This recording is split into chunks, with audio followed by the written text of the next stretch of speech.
ఎన్నికలకు ముందు సంపద సృష్టి అంటూ తెగ ఇజనరీ వేషాలు వేశారు. మరి అధికారం చేతికి చిక్కిన తర్వాత చేస్తోందేంటి? తనపై ఉన్న అవినీతి కేసుల మూసివేత సంకల్పం తీసుకున్నారు. చాలా పెద్ద సంకల్పం కదా. ఒకవైపు కొత్త స్కామ్లు చేయడం, మరోవైపు రాజకీయ ప్రత్యర్థుల మీద దొంగ కేసులు బనాయించడం, ఇంకోవైపు గతంలో తాము చేసిన స్కాములకు సంబంధించిన అవినీతి కేసుల ఎత్తివేతకు కుట్ర పన్నడం. ఇది మామూలు విజన్ కాదు. Chandrababu mark vision. హామీలకు దిక్కులేదు, సంక్షేమం ఊసులేదు, శాంతి భద్రతల జాడలేదు, అభివృద్ధి అసలే లేదు. మరి ఆంధ్రప్రదేశ్లో జరుగుతోందేంటంటే ఈ దిక్కుమాలిన దందానే. దీనిపైనే ఇవాల్టి మ్యాగజైన్ స్టోరీ. ఉమ్మడి ఆంధ్రప్రదేశ్ విభజన, రాజధాని లేని రాష్ట్రంగా ఆంధ్రప్రదేశ్ తన ప్రయాణం మొదలుపెట్టింది. అలాంటి సమయంలో సీఎంగా ఉన్న వ్యక్తి మీద ఎంత బాధ్యత ఉంటుంది? కానీ చంద్రబాబు నాడు 5 ఏళ్లు చేసిందేంటి? 5.5 కోట్ల మంది ప్రజల భవిష్యత్తుని చీకటి చేశారు. ఏపీ ప్రజల ప్రయోజనాలను, కలలను, ఆశలను ఎగతాళి చేశారు. అమరావతి రాజధాని అంటూ కళ్ళు చెదిరే అవినీతికి స్కెచ్ గీశారు. ప్రజల కళ్లకు గ్రాఫిక్స్ గంతలు కట్టేసి అందిన కాడికి అందినంత ఇష్టారాజ్యంగా దోచేశారు. మరిప్పుడు చంద్రబాబు చేస్తోందేంటి? అవినీతి కేసులను అటకెక్కిస్తున్నారు. నారా చంద్రానికి సీఎం చంద్రబాబు క్లీన్ చీట్ ఇచ్చేస్తున్నారన్న మాట. ఆ అంటే అభివృద్ధి, ఆ అంటే ఆంధ్రప్రదేశ్. 5 ఏళ్ల జగన్మోహన్ రెడ్డి పాలనలో ఏపీ ఇమేజ్ దేశవ్యాప్తంగా తన ఉనికిని ఇలానే చాటుకుంది. కానీ చంద్రబాబు అధికారంలోకి రాగానే మొత్తం సీన్ మారిపోయింది.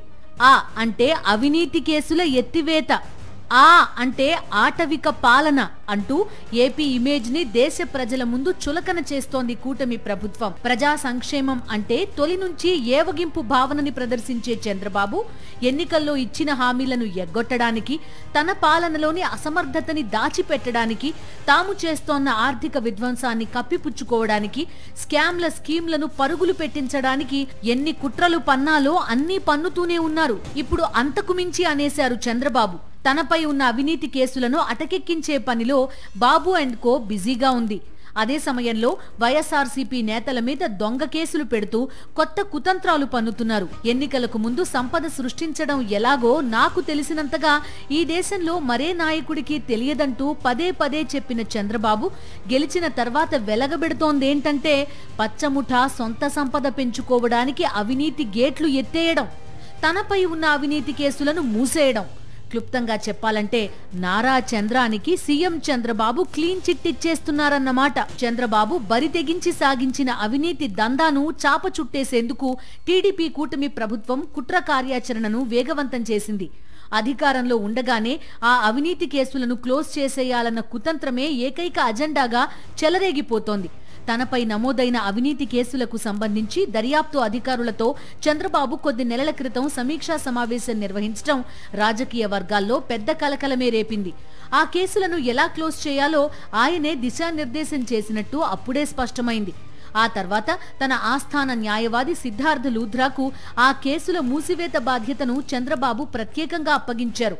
మాజీ డీజీపీ ద్వారకా తిరుమలరావు, ప్రస్తుత DGP Harish Kumar Gupta, CID chief Ravishankar Ayyannar ద్వారా రాజ్యాంగ వ్యవస్థలను దుర్వినియోగం చేశారు. గతంలో చంద్రబాబు అవినీతిపై సిఐడికి ఫిర్యాదు చేసిన అప్పటి beverages corporation MD Vasudeva Reddy, Fibernet corporation MD Madhusudan Reddy, అప్పటి సిఆర్డీఏ కమిషనర్ శ్రీధర్ ఇలా అందరూ ప్రభుత్వ వేధింపులకు తలొగ్గారు. గతంలో తాము చేసిన ఫిర్యాదులు, ఇచ్చిన వాంగ్మూలాలకు విరుద్ధంగా దర్యాప్తు అవసరం లేదని న్యాయస్థానంలో పిటిషన్లు దాఖలు చేశారు. గతంలో ఇచ్చిన వాంగ్మూలానికి పూర్తి భిన్నంగా అబద్ధపు వాంగ్మూలాలిచ్చారు. అలా సామదాన భేద దండోపాయాలను ప్రయోగించి మరీ చంద్రబాబుపై అవినీతి కేసులు అర్ధాంతరంగా మూసివేత కుట్రని కూటమి సర్కార్ క్లైమాక్స్ కి తెచ్చేసింది. ఒకటా రెండా, అనేక కేసులు. భూ కుంభకోణాల నుంచి ఆర్థిక అవకతవకల వరకు అనేక కేసుల్లో ఆంధ్రప్రదేశ్ ముఖ్యమంత్రి చంద్రబాబు నిందితుడు. స్కిల్ స్కామ్ కేసులో దాదాపు 342 కోట్ల రూపాయలు పక్కదారి పట్టించి ఆయన జైలు పాలయ్యారు కూడా. 52 రోజుల పాటు రాజమండ్రి సెంట్రల్ జైల్లో రిమాండ్లో ఉన్నారు. మరికొన్ని కేసులు విచారణ దశలో ఉన్నాయి. వాటన్నింటికీ కూడా పక్కా సాక్ష్యాధారాలను ఏపీసీఐడి సేకరించింది. ఈ నేపథ్యంలో ఎన్నికలు రావడం, ఆ తర్వాత చంద్రబాబు ముఖ్యమంత్రి కావడంతో కథ మారిపోయింది. చంద్రబాబు మీద కేసు విచారణ చేసిన అధికారులందరినీ ఇష్టానుసారం వేధింపులకు గురి చేస్తున్నారు. చంద్రబాబు తనకు ఇష్టమైన వారిని సిఐడిలో వేసుకుని తన మీద ఉన్న కేసులను ఒక్కొక్కటిగా నీరుగార్చే ప్రయత్నం చేస్తున్నారని వైఎస్ఆర్సీపీ ఆరోపిస్తోంది. ఆస్థాన న్యాయవాది అయిన సిద్ధార్థ లూథ్రా ఆధ్వర్యంలో ఎప్పటికప్పుడు సమావేశమై ఆ కేసులన్నింటినీ ఎలా నీరుగార్చాలో శిక్షణ ఇచ్చి మరీ కుతంత్రాన్ని నడిపేస్తున్నారనే ఆరోపణలకు కొదవలేదు. ఈ రోజు ఆయన పవర్ మిస్యూజ్ చేసి నిజంగా ఆయనకు ధైర్యం ఉంటే ఫేస్ చేయాలి దాన్ని. తను నిర్దోషిని రుజువు చేసుకోవడానికి ఇది ఒక అవకాశంగా తీసుకొని ఆ ఇన్వెస్టిగేషన్ ఏదో ఫెయిర్గా నడిస్తే కోర్టులో ట్రయల్ ఫేస్ చేసి బయటికి రావాల్సిన వాడు, కడిగిన ముత్యంలాగా రావాల్సిన వాడు అన్నిటి మొత్తం ఈరోజు తన అధికారాన్ని దుర్వినియోగం చేసుకొని కంప్లీట్గా క్లోజ్ చేయించుకుంటున్నాడు. We're going to challenge it. Challenge చేస్తారు, దాన్ని ఛాలెంజ్ చేస్తారు, పబ్లిక్ కూడా చూస్తూ కూర్చోరు. అంటే చంద్రబాబు నాయుడు అధికారంలోకి వచ్చిన తర్వాత ఆయన చేస్తున్నది ఏందయ్యా అంటే, ఒకటి వైఎస్ఆర్సీపీని తను ఏదైతే కంకణం కట్టుకున్నాడో తన కోరిక అది తీరేది లేదు చచ్చేది లేదని భూస్థాపితం చేయాలని ఏదైతే అనుకుంటున్నారో ఆ దిశగా ఈ అధికారాన్ని ఆయన వాడుకుంటున్నది. రెండవది, తన మీద ఉన్న కేసులు ఏమున్నాయో వాటిని ఎత్తేయడానికి ఈ అధికారాన్ని దుర్వినియోగం చేసుకోవడానికి దానికి ఎంటైర్ డిపార్ట్మెంట్ను తనకు ఎవరైతే తాబేదారులుగా పనిచేసే అధికారులను పెట్టుకొని మంచి అధికారులను సస్పెండ్ చేసో దూరంగా పంపించో వీఆర్లో పెట్టో డిపార్ట్మెంట్, పోలీస్ డిపార్ట్మెంట్ కానీ మిగిలిన వాటిని కానీ ఎంటైర్ సిస్టమ్స్ కానీ సబ్వర్ట్ చేసి తన పర్పస్ కోసం, తన వ్యక్తిగత స్వార్థం కోసం వాడుకోవడం అనేది ఈ 18 నెలల్లోనే విశ్వరూపం చూస్తున్నాం తన మొత్తం దీనికి. చంద్రబాబే ప్రధాన నిందితుడిగా ఉన్న స్కిల్ స్కామ్ కేసు దర్యాప్తును టీడీపీ కూటమి ప్రభుత్వం అటకెక్కించేసింది. Skill scam, inner ring road alignment కుంభకోణం, ఫైబర్ నెట్, అసైన్డ్ భూముల కుంభకోణం కేసుల ఛార్జ్ షీట్లను సిఐడి గతంలోనే న్యాయస్థానానికి సమర్పించింది. అయితే కొన్ని వివరణలు కోరుతూ న్యాయస్థానం వాటిని గత ఏడాది మేలో సిఐడికి పంపింది. అప్పటి పబ్లిక్ ప్రాసిక్యూటర్లు వాటిని కేస్ స్టడీలతో సిఐడి అధికారులకు అందజేశారు. కానీ రాష్ట్రంలో కూటమి ప్రభుత్వం అధికారంలోకి రావడంతో ఆ కేసులను నీరుగార్చేలా టీడీపీ పెద్దలు సిఐడిపై తీవ్ర ఒత్తిడి తెస్తున్నారు. దీంతో సిఐడి ఆ ఛార్జ్ షీట్లు న్యాయస్థానానికి సమర్పించనే లేదు. కేసుల దర్యాప్తును పూర్తి చేసేందుకు ప్రయత్నించలేదు. ప్రభుత్వ పెద్దల కుట్రను అమలు చేస్తూ ఛార్జ్ షీట్లను తొక్కిపెట్టింది. చంద్రబాబుపై అవినీతి కేసులను నీరుగార్చేందుకు టీడీపీ కూటమి ప్రభుత్వం వేధింపులకు బరితెగించింది. గతంలో వాంగ్మూలాలు ఇచ్చిన ఉన్నతాధికారులు, ఇతరులను తీవ్రస్థాయిలో బెదిరించి బెంబేలెత్తించింది. సాక్షులను బెదిరించి దారికి తెచ్చుకోకపోతే చంద్రబాబును ఈ అవినీతి కేసుల నుంచి బయటపడేయడం సాధ్యం కాదు. దీంతో పోలీస్, సిఐడి అధికారులు కుట్రపూరితంగా చెలరేగిపోతున్నారు. చంద్రబాబు అవినీతిపై గతంలో ఫిర్యాదు చేసిన అప్పటి beverages corporation MD Vasudevareddy, fibre net MD Madhusudan Reddy తదితరులను పోలీసులు బెదిరించారు, వేధించారు. తన అవినీతి కేసులను అర్ధాంతరంగా మూసివేయించే కుట్రకు తెరతీసిన చంద్రబాబు అందుకు అవసరమైన న్యాయపరమైన ప్రక్రియ మొత్తం సిద్ధార్థ లూథ్రా ఆధ్వర్యంలో చేయిస్తున్నట్టు ఆరోపణలు బలంగా వినిపిస్తున్నాయి. ఈ కుట్ర చివరి దశకు చేరిందని అంటున్నారు. ఈ నేపథ్యంలో చంద్రబాబు తన మీద ఉన్న కేసుల నుంచి ఎలాంటి పరిస్థితుల్లోనూ తప్పించుకోలేరని, తాము అధికారంలోకి వచ్చాక అవసరమైతే ఆ కేసులన్నింటినీ తిరగదోడతామని వైఎస్ఆర్సీపీ తేల్చి చెబుతోంది. ఒకవేళ చంద్రబాబు నాయుడు అనుకుంటున్నట్టు అవన్నీ ఏమీ లేవు ఆ కేసుల్లో అనుకుంటే ఆయన క్లోజర్కి ఎందుకు పెట్టాలి? తాను అధికారంలో ఉన్నప్పుడు why can't he face it? ట్రయల్లో నిలబడి ఎందుకు వాటి నుంచి బయటకు రాలేడని మా ప్రశ్న. ఆ రోజు ఎవరు కంప్లైంట్లు ఇచ్చారో వాళ్ళతో ఏమీ లేదని వాళ్ళతో కూడా ఒప్పందాలు చేయించుకొని, వాళ్ళతో రాయించుకొని, పోలీసులతో కేసు క్లోజ్ చేయించుకునే అంత దౌర్భాగ్యానికి ఎందుకు పాల్పడుతున్నాడు అంటే ఉంది కాబట్టి భయపడుతున్నాడు. సో మళ్ళీ రీఓపెన్ అవుతాయి అవి, మళ్ళీ రీఓపెన్ అయితే ఇన్వెస్టిగేషన్ ప్రాపర్గా జరుగుతుంది. తన ఆఖరికి తప్పించుకోవడం అయితే తన వల్ల కాదు. అది ఆ కథలో చెప్పినట్టే ఆ నక్కలాగా కొద్ది రోజులు ఎంజాయ్ చేస్తే చేస్తాడు. న్యాయస్థానాల్లో కొనసాగుతున్న చంద్రబాబు అవినీతి కేసుల విచారణకు న్యాయశాఖ సహాయ నిరాకరణ చేస్తోంది. స్కిల్ స్కామ్ కేసులో 2023లో బెయిల్ మంజూరు చేయిస్తూ సుప్రీంకోర్టు, హైకోర్టు విధించిన షరతులను చంద్రబాబు నిర్భీతిగా ఉల్లంఘించారు. దర్యాప్తు అధికారులను బెదిరిస్తూ, రెడ్ బుక్ పేరిట హెచ్చరిస్తూ వివాదాస్పద వ్యాఖ్యలు చేశారు. షరతులు ఉల్లంఘించినందున చంద్రబాబు బెయిల్ రద్దు చేయాలని సిఐడి 2023 డిసెంబర్లోనే సుప్రీంకోర్టులో పిటిషన్ దాఖలు చేసింది. దానిపై విచారణ కొనసాగుతోంది. రాష్ట్రంలో టీడీపీ కూటమి ప్రభుత్వం అధికారంలోకి వచ్చిన తర్వాత సిఐడి రూటు మార్చేసింది. సుప్రీంకోర్టులో వేసిన పిటిషన్పై విచారణకు సహకరించడం లేదు. సుప్రీంకోర్టులో సిఐడి వాదనను వినిపించాల్సిన ఏపీ ప్రభుత్వ న్యాయవాది వాయిదాల మీద వాయిదాలు కోరుతున్నారు. అది సరికాదని సుప్రీంకోర్టు హితవు పలికినా తీరు మారడం లేదు. 2014 నుండి 5 ఏళ్ల పాటు సాగిన కుంభకోణాల కేసుల నుంచి తప్పించుకునే ఎస్కేప్ ప్లాన్స్ అమలు చివరి దశకు చేరుకుంది.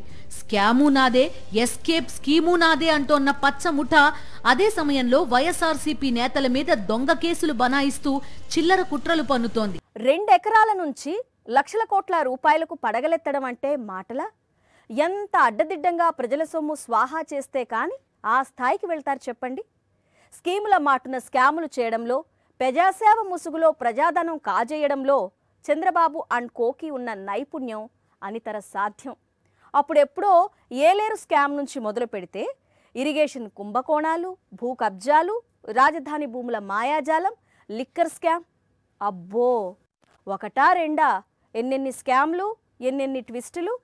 చివరికి పచ్చగడ్డిలోనూ కోట్ల రూపాయలు మేసేసిన ఘనతని చాటే కుంభకోణం కూడా పచ్చముఠా పేరు మీదే ఉంది. ఇంత ఘనమైన ఘనతల్ని తన దగ్గర పెట్టుకొని వైఎస్ఆర్సీపీ మీద కుంభకోణాల ముద్ర వేయటానికి చంద్రబాబు అండ్ కో చేస్తోన్న కుట్రలు అన్నీ ఇన్ని కావు. చంద్రబాబు అధికారంలో ఉన్న ప్రతిసారి మద్యం కేంద్రంగా కళ్ళు తిరిగే కుంభకోణాలు జరగడం చాలా సహజం. వర్తమానంలోనూ అంతే, గతంలోనూ అంతే. 2014-19 మధ్య జరిగిన మద్యం దోపిడీ సాధారణమైంది కాదు. తన బినామీలు, సన్నిహితుల మద్యం కంపెనీల ముసుగులో ఖజానాకు భారీగా గండికొట్టారు. నిబంధనలకు విరుద్ధంగా అస్మదీయుల కంపెనీలకు అడ్డగోలు లబ్ధి కలిగించారు. అందుకోసం ముఖ్యమంత్రి హోదాలో చంద్రబాబు స్వయంగా సంతకాలు చేసి భారీ కుంభకోణానికి పాల్పడ్డారు. తద్వారా ఖజానాకు ఏటా 1300 కోట్ల రూపాయల చొప్పున 2015 నుంచి 2019 వరకు 5200 కోట్ల రూపాయల మేర ఆదాయానికి తూట్లు పొడిచారు. ఎంఆర్పీ కంటే 20% అధిక ధరలకు మద్యం విక్రయాలు సాగించి 5 ఏళ్లలో 20,000 కోట్ల రూపాయలు కొల్లగొట్టారు. వెరసి గతంలో టీడీపీ హయాంలో ఏకంగా 25,000 కోట్ల రూపాయల దోపిడీకి పాల్పడ్డారు. ఈ భాగోతం ఆధారాలతో సహా బయటపడడంతో 2023లోనే సిఐడి కేసు నమోదు చేసింది. 2014-19 మధ్య టీడీపీ హయాంలో సాగించిన మద్యం దోపిడీ కేసులో ప్రధాన నిందితుడు చంద్రబాబే. సిఐడి ఎఫ్ఐఆర్ కూడా దాఖలు చేసిన ఆ కేసులో చంద్రబాబు ఇప్పటికీ బెయిల్ పైనే ఉండడం గమనార్హం. Liquor scam. Chandrababu and co చేసిన లిక్కర్ స్కామ్ 2014 నుంచి 5 ఏళ్లలో 25,000 కోట్ల రూపాయలు అక్రమంగా దిగమింగిన లిక్కర్ స్కామ్. ఆధారాలున్నాయి. అడ్డంగా సిఐడికి దొరికిపోయారు. 2014-19 మధ్య చంద్రబాబు అనేక కోణాల్లో లిక్కర్ స్కామ్ ని పరుగులు పెట్టించారు. మద్యం దుకాణాలపై అడ్డగోలుగా ప్రివిలేజ్ ఫీజును రద్దు చేసిన చంద్రబాబు అంతటితో ఆగలేదు. తన సన్నిహితులైన బార్ల యజమానులకు కూడా అదే రీతిలో లబ్ధి చేకూర్చారు. చంద్రబాబు ఆదేశాలతో బార్లపై ప్రివిలేజ్ ఫీజును రద్దు చేసేందుకు ఎక్సైజ్ చట్టం 10A నిబంధన తొలగించాలంటూ అప్పటి ఎక్సైజ్ కమిషనర్ 2015 సెప్టెంబర్ 1న సర్క్యులర్ ఇచ్చారు. ప్రివిలేజ్ ఫీజు రద్దు చేయాలని బార్ల యజమానులు ప్రభుత్వాన్ని కోరినట్టు కనికట్టు చేశారు. 2015 సెప్టెంబర్ 9న బార్ల యజమానులు వినతిపత్రం ఇచ్చినట్టు రికార్డుల్లో చూపారు. సెప్టెంబర్ 9న వినతి పత్రం ఇస్తే దానికి వారం రోజులు ముందుగానే సెప్టెంబర్ 1నే ప్రివిలేజ్ ఫీజు రద్దు చేయాలని ఎక్సైజ్ కమిషనర్ సర్క్యులర్ ఎలా ఇచ్చారన్నది బాబే చెప్పాలి. బార్లకు ప్రివిలేజ్ ఫీజు రద్దుపై కూడా ఆర్థిక శాఖ అనుమతి తీసుకోలేదు. కేబినెట్ ఆమోదము లేకుండానే రద్దు చేయాలని చూశారు. బార్లపై ప్రివిలేజ్ ఫీజును రద్దు చేస్తూ 2015 డిసెంబర్ 11న జీవో ఇచ్చింది. ఆయా నోట్ ఫైళ్లపై ఎక్సైజ్ శాఖ మంత్రి కొల్లు రవీంద్ర 2015 డిసెంబర్ 3న సంతకం చేయగా చంద్రబాబు 2015 డిసెంబర్ 4న డిజిటల్ సంతకాలు చేశారు. ఇప్పటికే గత ప్రభుత్వ మద్యం విధానంపై అక్రమ కేసులో అబద్ధపు వాంగ్మూలాలిచ్చిన వాసుదేవరెడ్డి తాజాగా చంద్రబాబు హయాంలో మద్యం దోపిడీకి సంబంధించిన కేసులో గతంలో తాను ఇచ్చిన ఫిర్యాదుకు విరుద్ధంగా స్పందించినట్టు సమాచారం. తద్వారా ఆ కేసు మూసివేతకు ఆయన సహకరించారని తెలుస్తోంది. చంద్రబాబు స్కాముల్లో లిక్కర్ స్కామ్ ప్రత్యేకమైంది. అధికారంలో ఉన్న ప్రతిసారి కొత్త కొత్త కుట్రలతో లిక్కర్ స్కామ్ ని పరుగులు పెట్టిస్తూ ఉంటారు. 2014 నుంచి 5 ఏళ్లలో చంద్రబాబు ఎన్నో స్కామ్లు చేశారు. ఒక్క లిక్కర్ స్కామ్ లోనే 25,000 కోట్ల రూపాయలు అక్రమంగా దిగమింగారు. ఇప్పుడు అధికారంలోకి రాగానే ఈసారి మరింతగా చెలరేగిపోయారు. ప్రభుత్వ పెద్దల అండతో టీడీపీ నేతలు ఏపీని నకిలీ మద్యానికి అడ్డాగా మార్చేశారు. అడ్డంగా దొరికిపోయిన తర్వాత నకిలీ మద్యం పాపాన్ని వైఎస్ఆర్సీపీకి అంటగట్టడానికి పన్నాగాలు పన్నారు. జోగి రమేష్ ని ఇరికించే కుట్ర పన్నారు. అలానే తప్పుడు కేసులు, అక్రమ అరెస్టులతో ప్రజాస్వామ్యాన్ని పచ్చమూక ఎంతగా ఖూనీ చేస్తుందో చెప్పడానికి వల్లభనేని వంశీ మీద పెట్టిన దొంగ కేసులే ఉదాహరణ. ఇక వైఎస్ఆర్సీపీ హయాంలో జరగని లిక్కర్ స్కామ్ జరిగిందంటూ కుట్ర పన్ని మిథున్ రెడ్డి మీద పగ సాధిస్తున్నారు. పెద్దిరెడ్డి రామచంద్రారెడ్డి, కాకాణి గోవర్ధన్ రెడ్డి, పేర్ని నాని, అంబటి రాంబాబు ఇలా చెప్పుకుంటూ పోతే ఆ జాబితాకి అంతే లేదు. ఒకవైపు తన మీద ఉన్న అవినీతి కేసులను మాఫీ చేయించే పన్నాగాలు పన్నుతూ, మరోవైపు వైఎస్ఆర్సీపీ నేతల మీద దొంగ కేసులు పెడుతూ పైశాచిక ఆనందం పొందుతున్నారు. రాజకీయం అంటే వెన్నుపోట్లు, కుట్రలు, పవర్లో ఉంటే స్కామ్ల స్కీమ్లు, కుంభకోణాల మీద కుంభకోణాలు చేయడం, వ్యవస్థలను మేనేజ్ చేయడం. చంద్రబాబుకు తెలిసిన పాలన ఇదే. అందుకే 2014-19 మధ్య క్యాపిటల్, కరెంట్, ఇంటర్నెట్ ఇలా దేన్ని వదలకుండా మింగేశారు. దోచుకున్నారు, పంచుకున్నారు, దాచుకున్నారు. స్కామ్ల స్కీముల్లో చంద్రబాబుకి దశాబ్దాల అనుభవం ఉంది. గతంలోనూ అనేక అవినీతి కేసులున్నాయి. వాటి మీద బాబుగారు తెచ్చుకున్న స్టేలున్నాయి. సిబిఎన్, చంద్రబాబుని ఆయన అభిమానులు ఇలా ముద్దుగా పిలుచుకుంటారు. స్టేబియన్, చంద్రబాబు గురించి బాగా తెలిసిన వాళ్ళు పిలిచే రకరకాల పేర్లలో ఈ స్టేబియన్ ఒకటి. పదుల సంఖ్యలో కేసుల మీద చంద్రబాబు స్టేలు తెచ్చుకున్నారు. ఇలా స్టేల్ తెచ్చుకొని బోర్ కొట్టినట్టుంది. అందుకే ఇప్పుడు ఏకంగా తనపై ఉన్న అవినీతి కేసులను మూసిపారేయడానికి స్కెచ్ గీసేశారు. చంద్రబాబు రాజకీయ జీవితంలో స్కామ్ల స్కీమ్లు మాత్రమే కాదు, స్టేలు కూడా భారీ సంఖ్యలోనే ఉన్నాయి. ఎన్టీఆర్ కు వెన్నుపోటు పొడిచి 1995లో అధికారంలోకి వచ్చిన చంద్రబాబు అక్రమార్జనే లక్ష్యంగా పాలన సాగించారు. ఏలేరు రిజర్వాయర్ నిర్మాణం, కాల్వల తవ్వకం కోసం జరిపిన భూసేకరణలో అక్రమాలకు పాల్పడి దేశంలో సంచలనం సృష్టించారు. బంజరు భూముల్లో కొబ్బరి చెట్లున్నట్టు ప్రభుత్వ భూములను ప్రైవేటు భూములుగా చిత్రీకరిస్తూ ఏలినవారు ప్రభుత్వ ఖజానాను ఎలా కొల్లగొట్టొచ్చో ఆ కుంభకోణం ద్వారా దేశానికి చాటి చెప్పారు. అదే ఊపులో విద్యుత్ కొనుగోలు, మద్యం కొనుగోలు, డిస్ట్రిబ్యూటరీలకు అనుమతులు ఇలా అన్నింటా అక్రమాలకు పాల్పడ్డారు. నాటి నుంచి మొదలు పెడితే అధికారంలోకి వచ్చిన ప్రతిసారి వేల కోట్లు దోచేశారు. 2014లో విభజిత ఆంధ్రప్రదేశ్ కి సీఎం అయిన తర్వాత చంద్రబాబు మరింతగా చెలరేగిపోయారు. చివరకు అమరావతిలో అసైన్డ్ భూములను కూడా వదిలిపెట్టలేదు. ఏలేరు స్కామ్ లో అడ్డంగా దొరికిపోయి స్టే తెచ్చుకున్న చంద్రబాబు ఆ తర్వాత వరుసగా పదుల సంఖ్యలో కేసుల మీద స్టేలు తెచ్చుకుంటూనే వచ్చారు. స్కామ్ చేయడం, ప్రజాధనం కొట్టేయడం, ఎవరైనా కేసు వేస్తే విచారణను అడ్డుకుంటూ స్టే తెచ్చుకోవడం. ఏలేరు స్కామ్, మద్యం ముడుపుల కేసు, ఓటుకు కోట్లు స్కామ్ ఇలా చెప్పుకుంటూ పోతే ఆ జాబితా చాలా పెద్దది. చంద్రబాబు అవినీతి మీద ఆధారాలతో సహా లక్ష్మీ పార్వతి 2 సార్లు వేసిన కేసుల్లో 2 స్టేలు తెచ్చుకున్నారు.